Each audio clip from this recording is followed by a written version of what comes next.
Behold, my stuff. The first thing that I do is plasti dip the latex cover black. The reason I do that is because this allows me to use my dry brushing techniques that I like and I am familiar with acrylic paint. You can mix latex in with the acrylic paint. That, however, will affect the color that you're painting with. And at the end of the day, when it dries, it'll dry a different color than you're used to.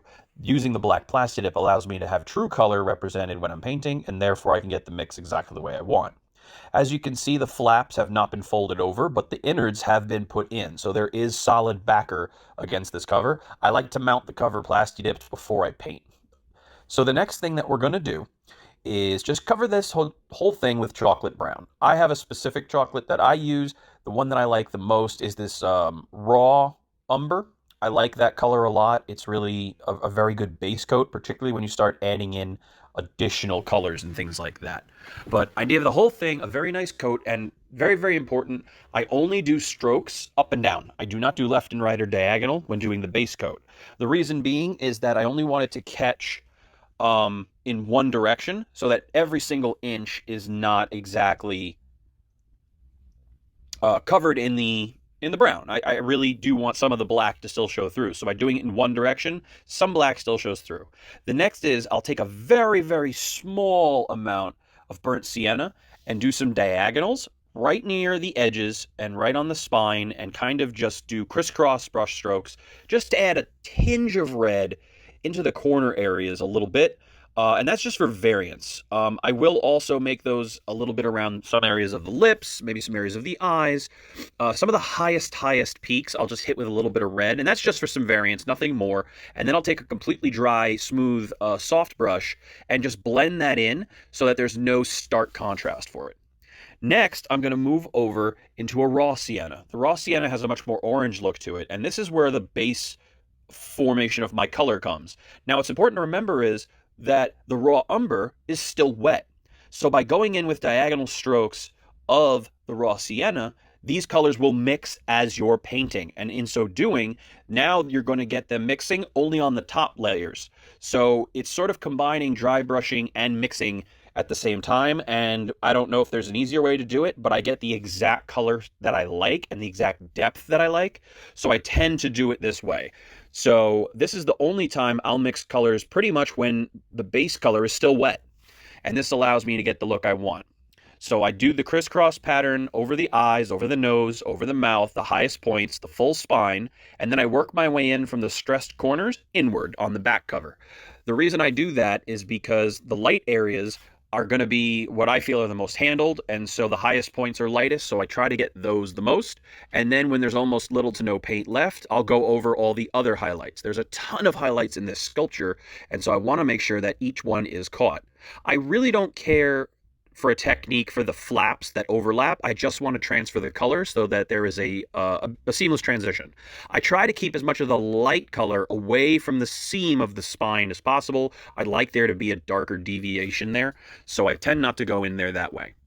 So I continue to take a dry brush, and what that means is I take a soft brush that's not a chip brush, and I put the sienna on it, and then I'm basically taking a shop towel and getting most of the paint off of it. Once I get it the way I want it, I go in, I hit it with a heat gun, I let it dry a little bit, then I hit it with a matte finish. The matte finish is really important. I use Krylon because now when I go over and I do more dry brushing, I'm not going to encounter any mixing of the paints whatsoever.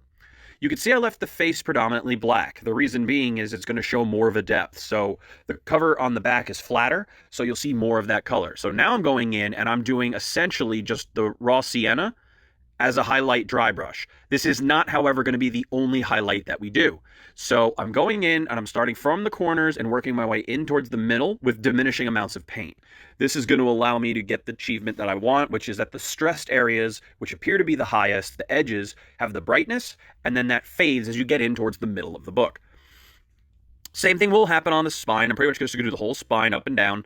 And then I'm going to do the same technique, working my way in towards the center with the face. This is where you're going to have to pick and choose a little bit. There isn't just a flat out technique. What I'm going to do is I'm going to start in the corner and work my way in towards the details and build it up slowly. So I'm going to go in, and again, when I when I start to get a little paint left, and there's almost none left, I'll go into some of the areas where I want it the least, and then hit those, like the middle of the back cover. And to be honest with you, for a lot of people, you could be done after this step. This is pretty much it for most paint jobs. You'll find that you've got 3 layers of color and variance, and so with that, you'll get a lovely depth, and you can call it a day. But obviously, we're trying to treat this lineage cover with the respect it deserves, and really make it the best possible paint job it can be. So we're going to have a few more steps after this. So I'm going in over the face, again, working my way towards the middle, and now that I have a nice highlighted look, we're going to go in and get a little bit more specific. So as you can see, I use the shop towels. I go in again for the areas that I want really high.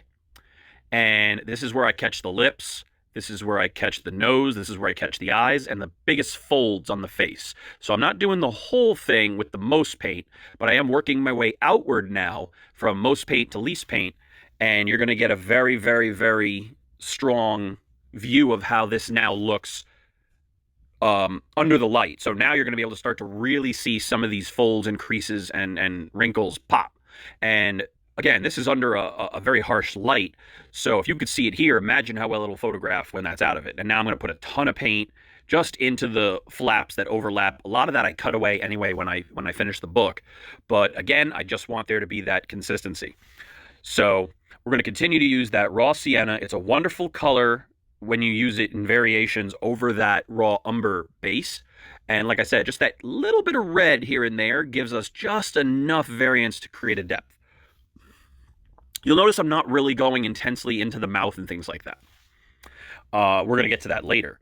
So once I'm done with the raw sienna, I'm now going to do my super highlights while it's still wet with yellow oxide. I like yellow oxide, but it's essentially mustard yellow. I mean, any mustard yellow will do it.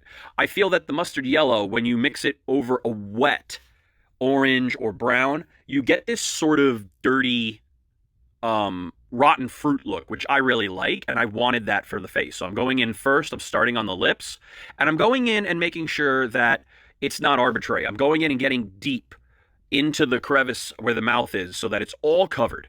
And it's going to look extremely yellow. That's okay, because we're going to cover this with washes later. So I'm going in, I'm really yellowing it up. I'm catching all the areas that I missed with the big thick brush. I'm going in with a brush that's about half the size. And I'm just going in and from the mouth, working my way out on the highest creases, not trying to get down into any depth. I'm just trying to get the high point so that you catch that. Just around the mouth, bleed it out as you run out of paint. Get in on the nose, get in on the eyes, and with the eyes, work your way up and out and down and away. Sorry that my head gets in the way here a little bit, but that does happen. This is a new setup for me, so I'm just trying to learn. I also hit my head against the camera like 900 times in this, and that's irritating. So sorry that I'm covering it, but once I'm done with it, you'll see in just a second. Now you can start to see how the yellow is really making some of this stuff leap out. We are going to do a little bit on the back cover too, so we're not going to completely ignore that. It's not just for the face, and you do want a hint of that around the edges. Again, the edges are the best place to put this yellow on the back, so we're just catching, again, the corners, the raised edges, and we're going to catch them again, and because there's so much of the previous raw sienna, we don't have to cover all of it.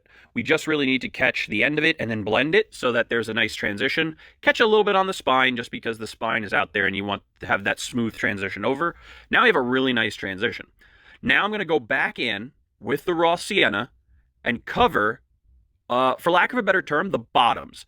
So basically anything that is a highlight but is a lower highlight, for instance, under the eye, the bottom of the mouth, etc. I'm going to go in and start adding more orange to that and leave the top parts yellow, giving the appearance of a top-down lighting effect. It's pleasing to the eye and it kind of works. So first I'm going in and brightening up the color around the edges of the fold over because I need to. And then once that's done, you can see now I'm going in on the bottom of the eyes.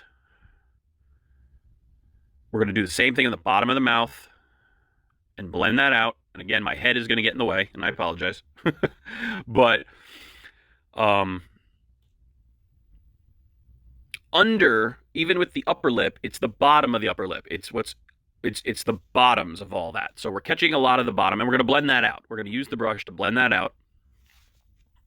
And You can see I like to use paper plates as my palettes because they're super cheap and I can kind of get them everywhere. And so from that, you now see that the orange takes over the yellow, and the bottoms now have a much more orange look than the tops, which are, of course, very, very yellow. Now I'm going to do the same thing with the bottom edges and inside of the spine a little bit and do that again. So once that's all done, it's time for another coat of matte finish. So we're going to go in, and we've got to take our Krylon matte finish and give it another coat. We're going to heat dry it just a little bit so that the matte finish will bond to it and seal that color in. The reason I like the matte finish is it takes the glare out, and it also is a very thin coat, so it does the job really nicely. That way when I do the washes, I'm not going to reactivate any of the acrylic color and muddy it up. So now that I've done that, it's time to make the wash. I take cheap crap ass black shoe polish and I pour a bunch in to a Dixie cup. The next thing I do is I take a little dollop of straight up white. Nothing fancy, it's just white acrylic paint. My white is extremely stubborn, and so in the attempt to get it to come out, it really didn't want to. But, you know, I get a little bit of white in there, and then I use a couple of drops, about 3 or 4 of this parchment wash from, I think it's Citadel. It's you get it in a Warhammer store, any tabletop store. So then we mix it up and spill it everywhere, so now I gotta dry it. And we mix it up so it gives it this kind of grayish appearance, and I'm just using a cheap ass, thick ass, long haired brush because this stuff, you want the brush wet. So I wet the brush, then I go in and put it in the wash, and we take a couple of the shop towels and we fold them up. I like shop towels because they don't have a pattern and they don't come apart on you, so I'm a big fan of them. And from the crease, we're just going to go in and paint that grayish wash over the back, and then we're going to start dabbing. And then I find out that I can't balance the stupid thing, so that's annoying, but we just start dabbing, and we're dabbing and dabbing and dabbing, and yes, it will cover the entire back, so it really doesn't matter, but when it gets so soaked that it's no longer picking anything up, fold it over, get another angle on it, and just dab, dab, dab, dab, dab, dab, dab. You really want to pick up almost as much as possible. You don't really want to let that sit and just soak. Now, because the face is so much more detail than the back, we don't want to do the whole face at once. So we want to catch the deepest areas first. So those corners under that eye, that's where the scoop is. Remember, I scooped this cover, so it's going to pool up on me. So I got to be very, very incremental here. We're going to do the inside of the mouth, the eyes, and the nostrils, and we're going to soak up as much of that as we can and just really get in there and soak that up. And again, you're going to have little pools of it here and there. That's okay. You want it where it will pool, you want it to, but you're still going to want to pick up the excess.